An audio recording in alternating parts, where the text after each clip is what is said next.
Could using the anti-planner be your key to managing ADHD? Hey everyone, welcome to Runs on Espresso, where we combine planning and creativity to make your to-do list a to-done list.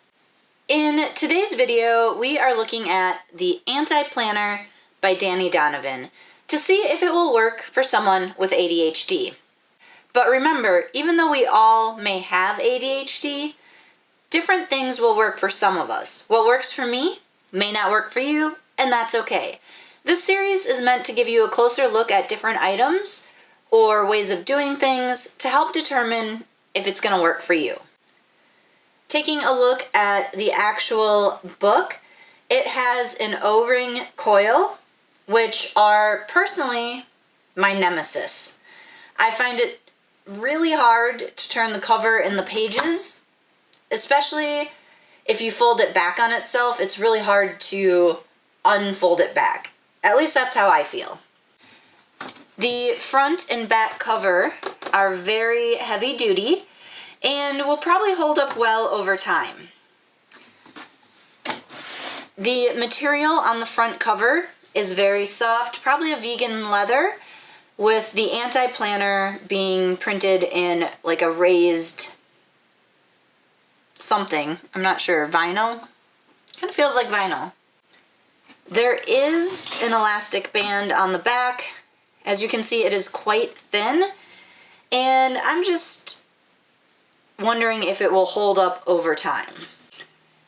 Opening it up, the paper is very smooth. There is no grit or texture to it. I would be worried about some pens on it, but Donovan recommends using a pencil and so that you can use the pages again and again. The dividers are actually made of cardstock, so they're a little bit heavier of a material than the pages, but the tabs themselves are not laminated. So your tabs might get a little dinged up unless you're careful and properly care for your books. You know, as long as you're not like me, where you sometimes toss your planner on the floor or, shove it on your bookshelf, and, generally just take care of your stuff. Taking a closer look at the pages in the book, we start with a note from Donovan, followed by a little comic for you to read through.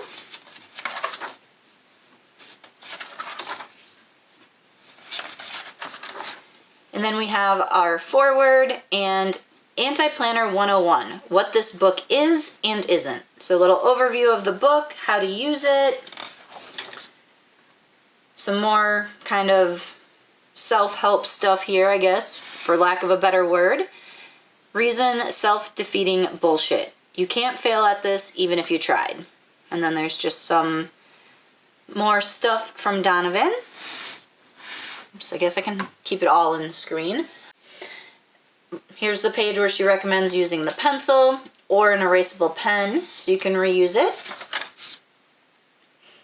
And then we have our how to use the anti-planner.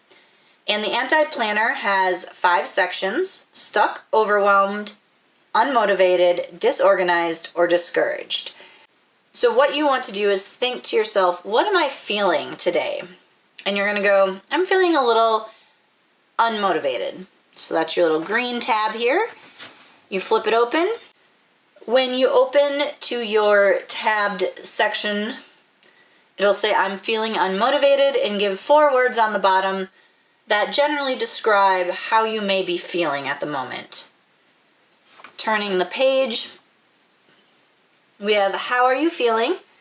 And it's broken down into 4 sections and gives kind of a little bullet point of what you might be feeling in each of those sections. So let's pretend we're lacking accountability. So you come here, that section starts on page 182, and it says, there are no consequences if I keep procrastinating. I struggle to follow through with internal deadlines. No one will know if I don't do this thing. I can't get things done if there's no real pressure. No one's going to be mad at me if I don't do it. So if those sound like what you're feeling or what you're thinking, that's the section for you. Looking over on the next page, Donovan writes a little bit about being unmotivated, her advice, and what it may look like. And then we'll turn the page, and we've got our first little section of waiting to feel like it. Again, a little more information, and then contents of the activities in this section, and other activities throughout the book that might also help you in this situation.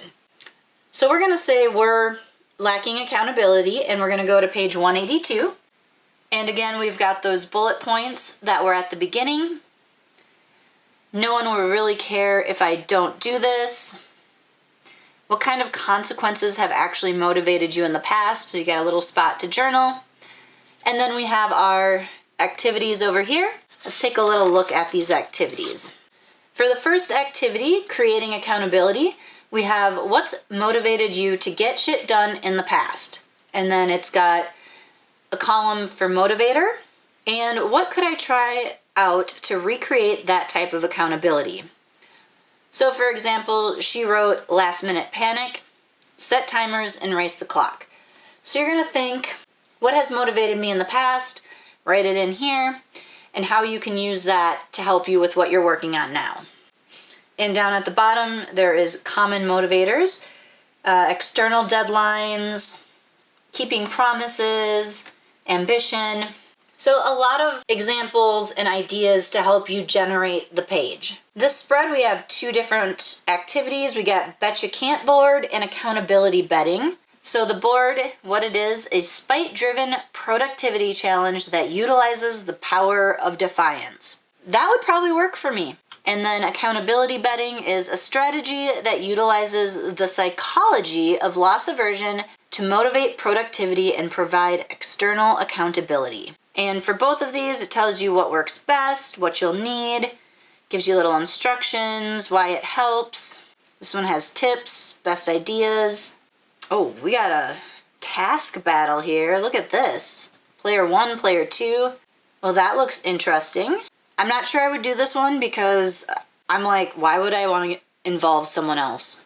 I don't know. That's just me. Then we have the grime and punishment. What do you hate but would be good for you? Oh, for me, that's cleaning, easily. But I do it, because I have to. Those are the activities in that section. Then we go to the next one, which is disinterested. We're not going to go through all of these because that's a lot. And if we flip to the very end of the section, you have an unmotivated TLDR, too long, didn't read, and it gives you a little summary of unmotivated.